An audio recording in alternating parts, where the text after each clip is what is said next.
Dans cette vidéo, je vais vous parler d'amour. C'était le sujet dont j'avais envie de parler aujourd'hui. Je suis en train de préparer mon repas ce soir, donc ça cuit. Je me suis dit, pourquoi est-ce que l'amour c'est si compliqué? Et pourquoi est-ce que c'est au moment où on a un petit besoin qu'on l'a pas? C'est souvent comme ça. Hein. Je ne sais pas si vous êtes rendu compte de ça, mais quand je parle d'amour, je ne parle pas de un amour, je parle des amours, parce que finalement, quand je te parle besoin d'amour, c'est pas en fait la personne qu'on idéalise, c'est souvent ça. Hein. Quand on parle d'amour, tout de suite on pense à l'amoureux, à l'amoureuse. Et même là, si je dois parler que de ça, parce que quand je parle d'amour, je parle des amours, ça peut être aussi de l'amitié, ça peut être l'amour parental, ça peut être l'amour fraternel, ça peut être un amour qu'on a. En fait, l'amour, pour moi, c'est un sentiment qu'on a au fond de soi, qu'on ressent, et qu'on va ressentir vers les autres, mais aussi vers la vie. Ça peut être l'amour de la vie, enfin, tu vois. C'est un sentiment vraiment qu'on ressent en soi. Et il y a des gens qui ressentent pas ça parce que, d'une manière moins forte, peut-être parce qu'ils sont plus égoïstes, entre guillemets, c'est-à-dire que eux, il n'y a que leur ego qui compte, leur vie qui compte. Dans ce cas-là, ils ne vont pas ressentir l'amour de la même manière. Et le pire, c'est l'amour à un sens, quoi, un sens unique. C'est-à-dire qu'en fait, la personne, elle veut seulement avoir l'amour et pas en donner. Et moi, je trouve que c'est bien plus puissant de donner de l'amour que d'en recevoir. Même si en recevoir, c'est aussi important. Et je pense que une vie sans jamais recevoir d'amour, c'est compliqué. Bref. Et je me disais aussi que on a tellement ancré en nous, on a tellement ancré l'idée qu'il y avait presque, pour les filles qu'on était petites, le prince charmant, l'idéal du prince charmant. Et peut-être que pour l'homme, c'est un peu pareil, c'est la femme parfaite. Et on se met tellement la personne en haut, comment dire, on la met tellement sur un piédestal, on la met tellement, on lui donne tellement d'attentes par rapport à cette personne que elle ne peut pas exister. Ça n'existera jamais.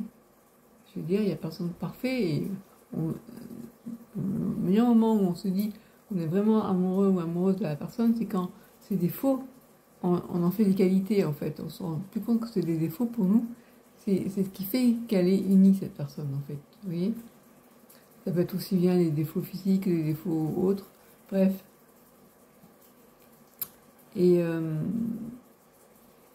je crois qu'on se prend beaucoup la tête dans l'attente de la personne parfaite. Alors, quand je dis on a besoin d'amour, c'est besoin de... En fait, l'amour, ça peut passer par plein de manières différentes.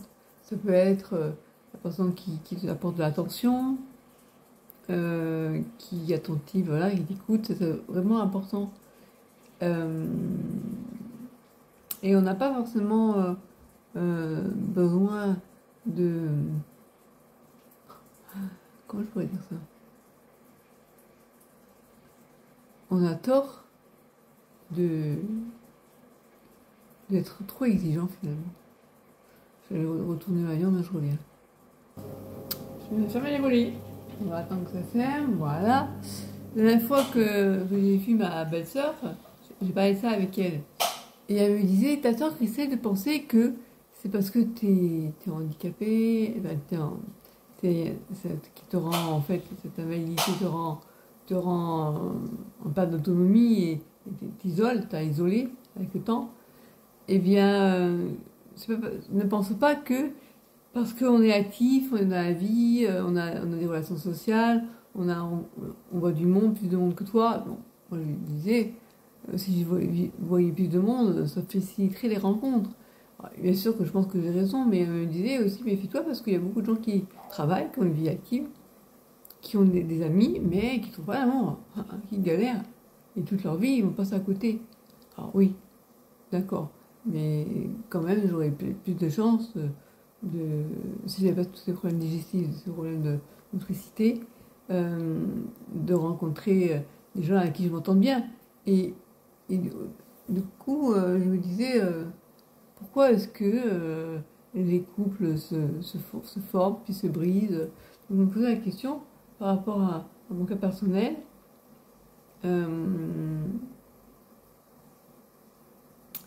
J'ai eu donc qu'une seule personne vraiment avec qui ça a été un vrai couple, parce que ça a duré longtemps. Et lui, quand j'ai rompu avec lui, c'est quand même, il y avait la maladie qui a été mis en cause parce que j'étais pas bien. Quand on n'est pas bien, on a du mal à être bien avec une autre personne. En fait. Et bon, et je pense qu'au fond de moi, je sentais que c'était peut-être pas la bonne personne qu'il me fallait. Moi, j'avais vraiment toujours eu besoin de personnes, j'allais dire profondes, avec qui vraiment il y a un échange. Moi, je me souviens à l'époque où je parlais avec lui, je disais, pour toi, pourquoi est-ce qu'on est sur Terre, pourquoi on vit? Il me disait, ben, on vit pour être heureux. Et moi, je ne pouvais pas me contenter de cette réponse, en fait. Je trouvais ça tellement creux. Enfin, bien sûr qu'on ne se réveille pas le matin en disant, j'ai envie de vivre malheureux. Non. Mais je me disais, on ne peut pas vivre que... Enfin, pour moi, vivre, c'était... On devait, comment dire, en grandir, en fait. Grandir en faire quelque chose de sa vie. J'ai toujours eu cette envie d'en faire quelque chose de ma vie. Et pas juste me dire, je consomme ma vie. Voilà, je consomme ma vie. Alors en plus, je pense que mon ex, je pense pas qu'il était... Il était pas croyant, je pense pas. En tout cas, on en avait jamais parlé, je crois. Bref. Et même sans croire en un Dieu, on peut avoir quand même une certaine spiritualité. On croit qu'il y a d'autres dimensions que juste voir la pâquerette, voilà. Et moi, je n'ai pas de religion. Enfin, je n'ai plus de religion, j'ai été baptisée, tout ça. Mais j'ai pas besoin de croire en Dieu avec ce qu'on se représente, Dieu. Hein. Moi, j'ai du mal à le représenter pour avoir une spiritualité en moi. C'est pour ça que mon père, il dit ma fille, elle croit pas en Dieu. Je suis de dire ça parce que je crois en quelque chose et en une autre dimension que juste une vie. Voilà. Et donc, je pense qu'il y a des choses qui nous transcendent, en fait. Puis il y a des mystères. Il faut accepter ça, qu'il y a des mystères.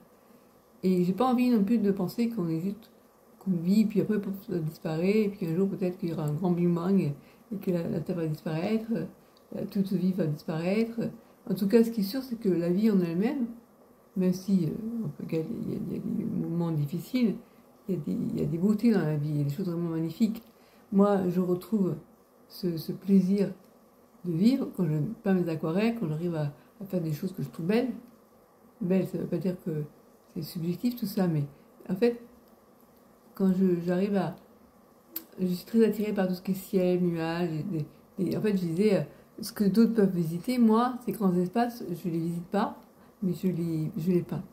Et il y a une dimension, waouh, qui fait que on s'envole presque. Vous voyez, je sais pas comment dire ça. On s'évade derrière autre chose. Et ça, c'est ce qui est fort dans la vie. Vous voyez, en fait, la Terre, elle peut être très belle. Elle a des choses vraiment très belles. Et puis, il y a des choses aussi très, très, très minables, comme la pauvreté, la misère, les gens qui pensent qu'à eux, les gens qui sont pas francs avec toi, qui cherchent des emmerdes, qui cherchent des merdes, enfin, qui sont un double visage. Ça, c'est un truc que j'aime pas du tout. Mais ça fait partie du tout, du pack vie, quoi. Quand tu es dans la vie, tu sais qu'il y a des choses qui sont belles, des choses qui sont pas belles. Et moi, je trouve que au-delà de dire on est là pour être heureux, on ferait mieux de dire on est là pour essayer d'apporter sur Terre des choses, du bon et pas du mauvais. Et que finalement, quand tu es face à des personnes qui sont mauvaises, moi j'ai envie de dire il faut mieux les fuir, quoi. Du moins, pas approuver ce qu'ils font. Enfin, du moins, se méfier. Voilà. Enfin, bref, je vais terminer là parce que je crois que c'est mon avion qu'il faut que je retourne la voir. Je serais fatiguée d'aller faire des allers-retours. Donc finalement, l'amour, je trouve que c'est ce qui est le plus puissant, c'est de donner l'amour. C'est d'avoir envie de donner l'amour, mais quand je dis l'amour, c'est quelque chose d'au-delà de l'être humain, en fait. Je suis peut-être un peu... Mais c'est comme ça que je le ressens. Et malgré tout, c'est vrai que ça peut être important, hein, je comprends très bien, hein, pour avoir vécu des manques, des carences affectives, que l'amour physique, l'amour charnel, que le corps a besoin aussi de cette, par exemple, ce qu'on appelle la câlinothérapie, de la prise dans les bras, de caresses, voilà, et c'est important aussi que pour se sentir en vie. Et d'ailleurs, c'est pas pour vous, mais pour moi, quand j'ai une émotion, quand je ressens une émotion, eh bien, naturellement, on a envie d'être pris dans les bras, de partager cette émotion avec quelqu'un, de l'exprimer, voilà. Et c'est vrai que quand on se retrouve seul, c'est pas simple. Moi, à l'époque, il y avait mes parents, c'était avec ma mère. Mais ça, tu fais pas avec, comment dire. Je sais qu'il existe des gens qui vont dans la rue, qui vont leur bras pour.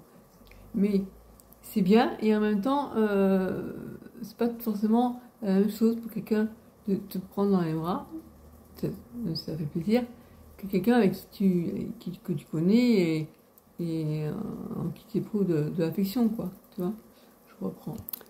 Je reprendrai après le repas parce que je pense que j'ai trop faim pour pouvoir réfléchir. Parce que j'avais plein de choses à dire, mais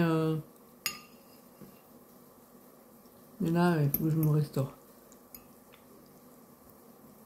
Ouais. Donc, je vous laisse et je vous reprends après. Donc, je vais faire je vais me débrouiller pour faire 2 vidéos et après les mettre ensemble. Recoller les morceaux. À tout à l'heure, j'espère me souvenir de ce que je voulais dire, mais bon.